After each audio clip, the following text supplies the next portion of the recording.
ఆ పాఠశాలను ఊడ్చుకోవాల్సిన పరిస్థితులు కూడా గమనించి ఈ ప్రభుత్వం దాదాపు 136 కోట్ల రూపాయలతో శానిటేషన్ వర్క్స్ని ఈ ప్రభుత్వ పాఠశాలన్నిటికీ ఇవ్వాలని చెప్పి నిధులు కేటాయించి ఈ సంవత్సరమే ఈ ఫైనాన్షియల్ ఇయర్లోనే నిర్ణయం తీసుకొని డబ్బులు రిలీజ్ చేయడం కూడా జరిగింది.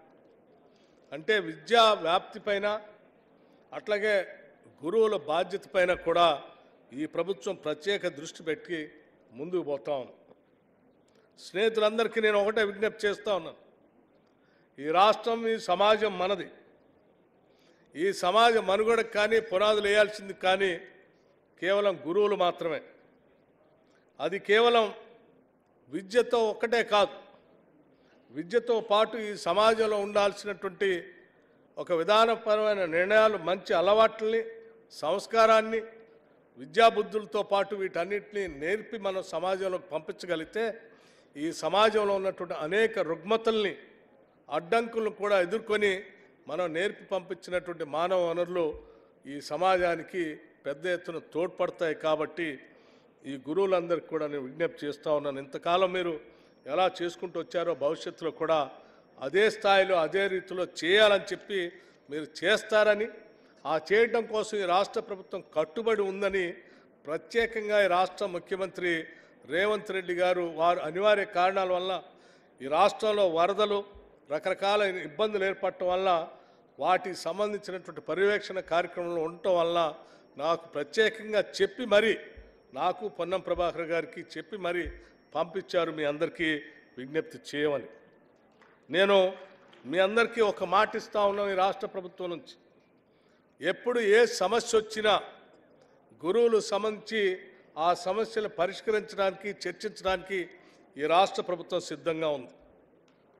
మీ ఆలోచనలు తీసుకొని ముందుకు పోవటానికి కూడా సిద్ధంగా ఉన్నాం. అట్లాగే ఈ రాష్ట్ర ప్రభుత్వం ఈ సమాజ నిర్మాణంలో ఈ మానవులని ప్రపంచవ్యాప్తంగా పోటీ పడేటట్టు చేసేటువంటి ప్రక్రియలో మేము కొన్ని విధానపరమైన నిర్ణయాలు తీసుకుంటున్నాం.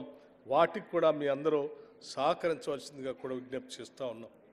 ఉదాహరణకి మనం చూస్తూ ఉన్నాం, ఈరోజు యూనివర్సిటీస్లో చెప్పే సిలబస్కి పారిశ్రామికీకరణ జరుగుతున్నటువంటి గ్లోబలైజేషన్లో పనికొచ్చేటువంటి ఇండస్ట్రీకి పొంతనే లేకుండా పోతా ఉంది. పరిశ్రమలో పనికొచ్చేటువంటి అవసరాలకి మన యూనివర్సిటీలో చెప్పేటువంటి సిలబస్ సక్రమంగా అందుబాటులో లేపబట్టి ఆ పరిశ్రమల పనికొచ్చేటువంటి మానవ వనరులు అందుబాటులో లేక పరిశ్రమలు కూడా ఒక వెనకడుగు వేస్తూ ఉన్నాయి. అటువంటి పరిశ్రమలకు పనికొచ్చేటువంటి విద్యాబుద్ధులతో కూడినటువంటి సిలబస్ని తయారు చేసి ఆ స్కిల్స్ అన్నీ నేర్పించడానికి రాష్ట్ర ప్రభుత్వం ప్రతిష్టాత్మకంగా తీసుకొని ఒక స్కిల్ యూనివర్సిటీని ఈరోజు రాష్ట్రంలో ప్రారంభించిందని చెప్పడానికి కూడా నేను రాష్ట్ర ప్రభుత్వం తరఫున సంతోషిస్తున్నాను, గర్విస్తూ ఉన్నాను కూడా.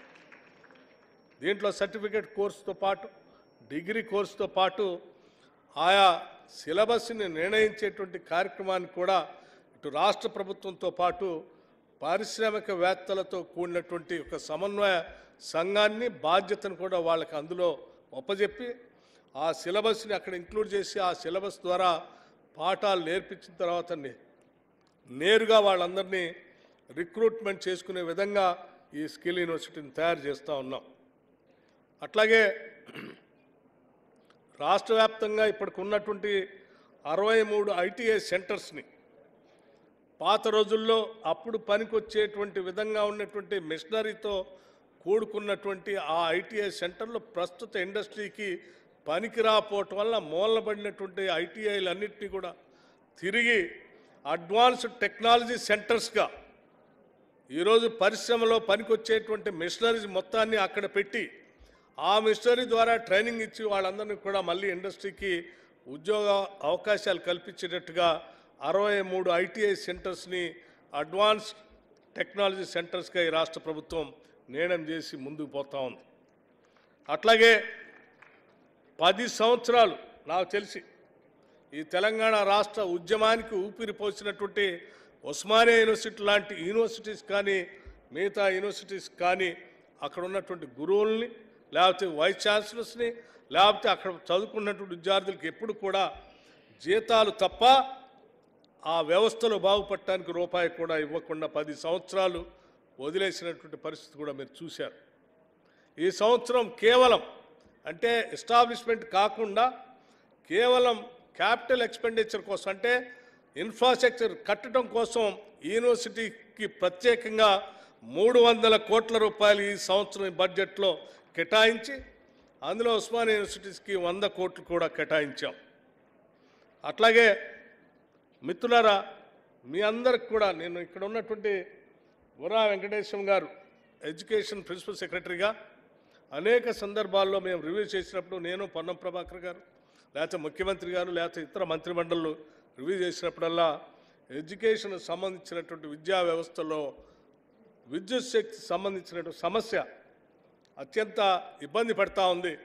కొన్ని చోట్ల బిల్లులు కట్టలేకపోతున్నాం, డిస్కనెక్ట్ చేస్తూ ఉన్నారు, డ్రింకింగ్ వాటర్ ఉండకుండా పోతూ ఉంది, లేకపోతే రన్నింగ్ వాటర్ లేకుండా పోతూ ఉంది. దీనికి సంబంధించి రాష్ట్ర ప్రభుత్వం నుంచి ఒక విధానపరమైన నిర్ణయం తీసుకోవాలన్నప్పుడు ఈ మంత్రిమండలి అందరూ కూర్చొని ఆలోచన చేసింది. అసలు మన బిడ్డలనే కదా మనం చదివిచ్చేది. ఆ చదివిచ్చే సెంటర్స్లో కరెంటు సంబంధించి వాళ్ళు బిల్లులు కట్టలేనటువంటి పరిస్థితిలో ఉంటే అది రాష్ట్ర ప్రభుత్వమే భరించి బిల్లులు కడదాం, దానికి కావాల్సిన నిర్ణయం తీసుకుందాం అని చెప్పి ప్రత్యేకంగా నిర్ణయం తీసుకొని ఈరోజు ఇక్కడికి వచ్చేటప్పుడే ఈరోజే ఒక జీవోని కూడా ఇష్యూ చేసి ఇక్కడ విద్యుత్ శాఖ మంత్రిగా జీవోని కూడా ఇష్యూ చేసి తీసుకొని వచ్చాను నేను. దీనికి సంబంధించిన GO government after careful examination have decided to provide free power supply to the government educational institutions in the Telangana state to impart quality education. ఈ రాష్ట్రంలో ఉన్నటువంటి ప్రభుత్వ విద్యా సంస్థలన్నిటికి కూడా అన్ని వ్యవస్థల ఇన్స్టిట్యూషన్స్కి ఈరోజు ఫ్రీగా ఉచితంగా కరెంట్ ఇచ్చేటువంటి కార్యక్రమాన్ని అనౌన్స్ చేశాం. వీటికి సంబంధించి దాదాపు 27,862 ఇన్స్టిట్యూషన్స్ ఈ రాష్ట్రంలో స్కూల్ ఎడ్యుకేషన్ నుంచి ఇంటర్మీడియట్ ఎడ్యుకేషన్ నుంచి మొదలు పెడితే అప్ టు రెసిడెన్షియల్ స్కూల్స్ వరకు అన్నిటిని కలుపుకుంటే 27,862 ఇన్స్టిట్యూషన్స్కి ఈరోజు ఉచితంగా కరెంట్ ఇచ్చేటువంటి కార్యక్రమాన్ని జియో ఇష్యూ చేసి ఈరోజు రాష్ట్ర ప్రభుత్వం కాంగ్రెస్ ప్రభుత్వం నిర్ణయం చేసి వచ్చిందని కూడా మీ అందరికీ నేను సవినయంగా మనవి చేస్తూ, మిత్రులు, గురువులు, ఇక్కడ ఉన్నటువంటి పెద్దలు కేశవరావు గారు ఒకప్పుడు టీచరే, వారు పెద్ద గురువు, మా అందరికి గురువే.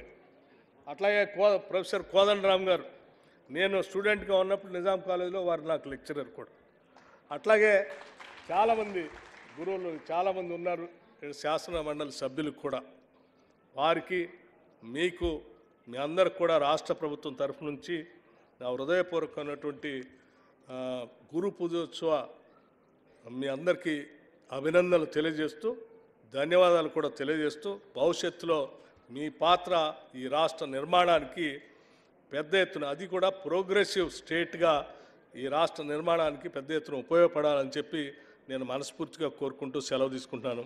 జై హింద్. నమస్కారం.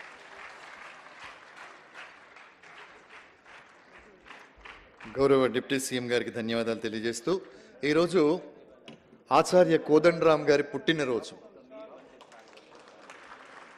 ఈ సందర్భాన్ని పురస్కరించుకొని ఆచార్య కోదండరామ్ గారిని శాలువాతో పుష్పగుచ్చంతో అభినందించవలసిందిగా డిప్యూటీ సీఎం గారు. వేదిక మీద ఉన్న పెద్దలు, గౌరవ ఉప ముఖ్యమంత్రి శ్రీ డాక్టర్ బట్టి విక్రమార్క గారు, శ్రీ పొన్నం ప్రభాకర్ గారు,